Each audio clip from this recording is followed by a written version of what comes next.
What's up, guys? JB here. We're going to talk a little bit about the Lead Devil USA belt that I've been using for a while now. I had some requests to talk about belt setup and kind of stuff that we've been using and seen success with. Full disclosure, Lead Devil did send us a couple belts. This is after we've bought a bunch of stuff from them, and the purpose of the video is not to plug the belt, right? It's to talk about kind of the setup and things we like and things that I didn't like with some other belts. So, starting off, belt attaches with Velcro inner attachment. Okay, any Velcro belt will work as long as it's hook and loop, right? You got the rough side on the inside of the Lead Devil belt and soft side on your inner belt. Okay, we're gonna do a one take here, so bear with me. All right, we're just gonna kind of go around the belt and talk about everything. So, okay, starting up front, belt attaches via Cobra buckle. Okay, like Cobra buckles a lot. Never had one pop off or come loose. I know they hold a lot more weight than I need it for. I'm not rappelling, hanging out helicopters, anything like that. Okay, this belt is my primary training belt, SWAT belt. Okay, use it for everything like that, and I've used it for a while. I wanted to wait a little bit before making a video because I didn't just want to throw one out when I didn't have a ton of experience or time behind the belt, and wanted to really get some use out of it. So this thing's held up very, very well. You've got Molly, obviously, that runs along the outside of the belt. I don't really have any of that fraying. I haven't seen it rip, nothing like that I've seen with some other belts. Moving around the belt, I like that it attaches, right? The buckle, the belt itself loops through the buckle and attaches on itself so that when it's on your person, it doesn't come loose, okay? Some of the other belts, like ran the Pharaoh for a while, liked it, but it was flimsy, and I always had that thing come loose, right? It has like a one wrap or something that kind of secures it, so belt would loop through, it comes out on the outside, and then it secures outside of the belt, and those things always came loose. Like I always had an experience where those things came loose, and some of the other guys I know that are running them have had the same. So really like that it cinches down on itself.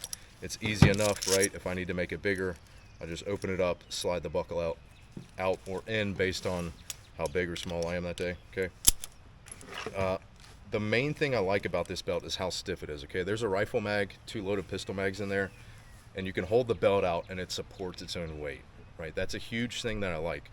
The biggest downside I saw with some of the flimsier belts are when you go to draw, you're moving around, you do things super aggressively, trying to get mags out, get the pistol out of the holster, and they would flex. Okay, there's no flex in this thing.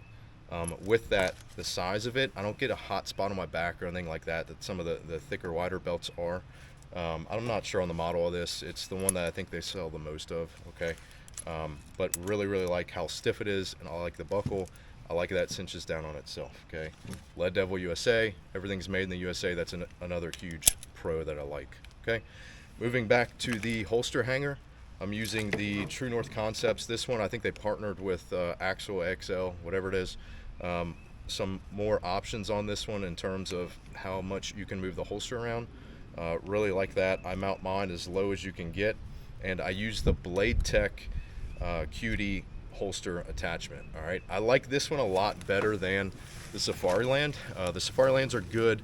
They pop off with the forks, the QLS or whatever it's called, right? This one, what I really like about it is based on kind of what I'm wearing, if I'm layering up, things like that. On the fly, I can press this little paddle, rotate and lock the holster in and change the cant on it on the fly. Okay, the Safarilands cant to a certain level, and then guys would have to get an adapter plate to cant it even more, take the bottom screw out to cant the holster more. This, I can just move it to where I want it, and it locks in. And then when I want it to stay there, I rotate this little lever on the bottom, and then even when that paddle's pressed, it won't move, right? Super secure, it's not going anywhere. So been very happy with the Blade Tech holster attachment. I just got some of their mini discs that I'm actually going to use in lieu of my mag pouches, which we'll talk about next. Okay, these are STAC, ESSTAC, both pistol and the rifle pouch. Okay, I like them a lot. The actual pouch itself has a Kydex insert, and it changes. There's a couple different sizes, so like obviously these are 2011 mags, holds them super secure. I've never had them fall out running, jumping, rolling around, stuff like that. Okay, I'm sure they will with enough force, but you can see like it's enough that I can sweep and get the mag out, but you know, you're not going to inadvertently hit that and knock it out. It doesn't come out easy enough to where it's just going to fall out. Okay, so super happy with those, right? The reason I'm trying the Blade Tech ones is because it uses this same kind of technology, I guess, that same kind of theory where I can on the fly cant them to where I want. And also when we're doing like solely pistol stuff, I can pop this off, run 4 pistol mags. If I know I need a rifle mag, if I'm doing work stuff, whatever, I can pop the rifle mag back on and I don't have to worry about it. So being able to go back and forth is something that I'm looking forward to. And maybe I'll put out a video after a while with that. Okay. S-Tac rifle pouch. Okay. With these, I should also mention with the pistol pouches that Kydex, they make them specific. A lot of them work for different ones, like, you know, the Walthers run steel mags, aluminum mags, whatever, metal mags, and I can pop these out, kind of bend them around, finagle them back in, and they'll work. Okay, so you don't have to take the actual pouch out, the holder out. It secures in the back via Velcro around the belt, and I run the exact same one on my duty belt. Okay, so I run the like faux leather ones on my duty belt, but it's essentially the exact same pouch. It's angled the same. I like having things consistent as much as I can. Okay, rifle pouch or holder or whatever is on a Ridgeline Defense, I think is who makes that kind of drop hanger. And what that allows is I like sweeping my belt line to get to pistol mags. The rifle mag, if you have it up on your belt line, you have to kind of contort and twist your body a little bit to get to that. If it's all the way up here, this drops it down to where I can just sweep, and it pushes it out a little bit to where I can get to it easier. So big fan of the Ridgeline Defense drop hanger there. Okay. Carabiner to hold gloves, which I never use. I hate gloves, even if it's cold out. I'll use hand warmers. I freaking hate gloves, especially if I may have to shoot. Okay. Chalk, gamer stuff, right? Even though you can put chalk on at work, despite what anybody tells you. Okay. Dump pouch, even though GBRS and the high speed guys, I don't use dump pouches. Okay, well, whatever.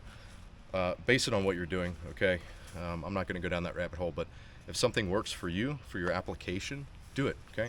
These work for me on the range a lot, doing stuff for work. I can pick things up, you know, spent things that I need, or a notepad, whatever, water bottle, shove it in there, and good to go. Okay. I got a towel on here today because it was raining yesterday and I was covering stuff up, wiping off mags, wiping off hands, stuff like that. Okay. I think this is an old high-speed gear dump pouch. I think it may have been magnetic at one time. I don't like the Velcro ones because I don't want to have to worry about Velcroing, unvelcroing. Okay. Pretty simple setup, like not a ton to this for me. I used to run a Roll One med pouch in the back, and it kind of just annoyed me after a while. Honestly, it was more comfortable than the ones that push out, but it was still uncomfortable sitting in a vehicle for a while, so I pulled that off. Okay. That's my basic belt setup. There's not a ton to it. Again, the things that I really like about this, you can see it'll stay, it doesn't flex a ton, right? It's made in the USA. Lead Devil's an awesome company to deal with. We're going to order some more stuff from them, so take it for what it's worth. We've had experience. I like the core belts. Okay, I use a core belt with the ratcheting, the kind of clicking buckle for work, the leather one for duty because I like that one a lot. I wasn't a huge fan because of how thin their other one was. It was somewhat stiff. It was more stiff than the Faro, but wasn't quite where I want it. So the sweet spot for me has been this belt. I've used it a bunch. I plan to keep using it. So if you're looking for a range belt, just a general purpose belt, these things are awesome. You cannot go wrong. Check them out. Thanks.